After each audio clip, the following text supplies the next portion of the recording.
اعوذ باللہ من الشیطان الرجیم بسم اللہ الرحمن الرحیم۔ ناظرین، پودینے کا رس ماتھے پر لگانے سے سر درد میں آرام ملتا ہے۔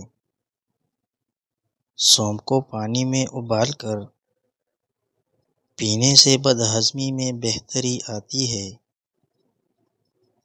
دہی میں زیرہ ملا کر کھانے سے موشنز میں کمی ہوتی ہے۔ تھوڑی سی چینی زبان پر رکھنے سے ہچکی رک جاتی ہے۔ لونگ کا تیل دانت پر لگانے سے درد میں کمی آتی ہے۔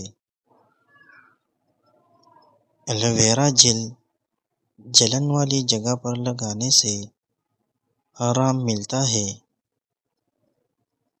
ٹھنڈے چائے کے تیلے آنکھوں پر رکھنے سے سوجن میں کمی ہوتی ہے۔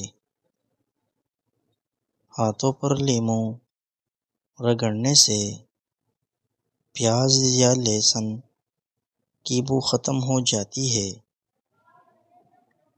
رات کو ناریل کا تیل لگانے سے پٹی ایڑیاں نرم ہو جاتی ہے۔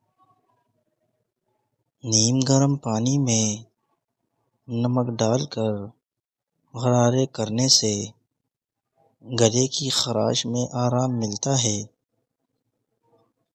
لیموں کا رس اور شہد نیم گرم پانی میں ملا کر پینے سے نزلہ زکام میں کمی آتی ہے۔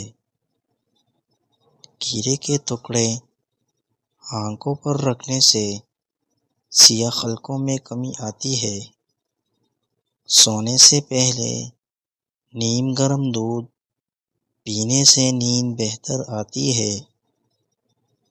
دہی اور لیموں کا رس ملا کر بالوں میں لگانے سے خشکی کم ہوتی ہے۔ لہسن کا روزانہ استعمال بلڈ پریشر کو متوازن رکھتا ہے۔ روزانہ شہد اور لیموں ملا نیم گرم پانی پینے سے قوت مدافعت بڑھتی ہے۔ سونف اور الائچی چبانے سے تیزابیت میں کمی آتی ہے۔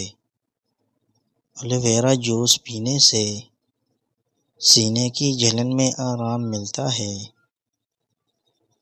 آملہ کا رس یا تیل بالوں میں لگانے سے بال گرنے میں کمی آتی ہے۔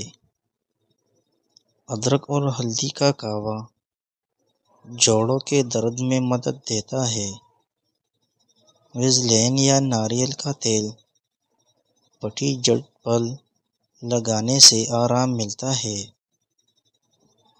گلاب کے عرق سے آنکھوں کو دھونے سے خشکی کم ہوتی ہے۔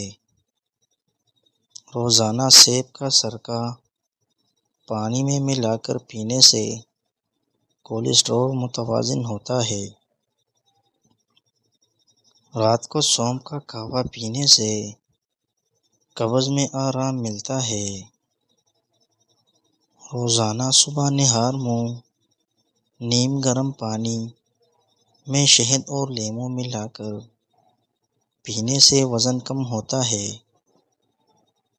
نمک والے نیم گرم پانی میں پاؤ بھگونے سے سوجن میں کمی آتی ہے۔ کھیرے کا رس اور دہی کا ماسک چہرے پر لگانے سے جلد میں چمک آتی ہے۔ سونف یا پودینہ چبانے سے سانس کی بدبو دور ہوتی ہے۔ ہلدی اور شہد ملا کر زخم لگانے سے زخم جلدی بھر جاتا ہے۔